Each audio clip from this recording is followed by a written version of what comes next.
চলো আজ অ্যাপ্রেহেন্ড শব্দটা শেখা যাক একটা সহজ গল্পের মাধ্যমে। এই হলো রনি। ওর কালকে পরীক্ষা, আর তা নিয়ে ও কিন্তু বেশ চিন্তায় আছে। ও পড়াশোনা করার চেষ্টা করছে কিন্তু একটা টপিক কিছুতেই বুঝতে পারছে না। আর এখানেই আসছে অ্যাপ্রিহেন্ডের প্রথম মানেটা। অ্যাপ্রিহেন্ডের একটা মানে হল কোনো কিছু ঠিকমতো বুঝতে পারা বা মাথায় ঢোকানো। এই বাক্যটা দেখুন, একদম রনির মতো অবস্থা। লেকচারের কঠিন থিওরিটা বুঝতে বেশ কষ্ট হচ্ছিল।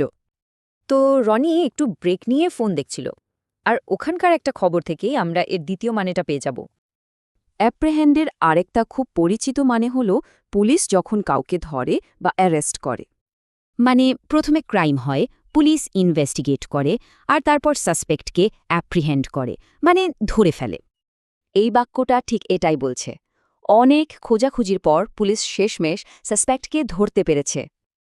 আচ্ছা, গল্পের শুরুতে রনির কথা মনে আছে? পরীক্ষার আগে ওর যে ভয়টা কাজ করছিল, সেটাও কিন্তু অ্যাপ্রিহেন্ড।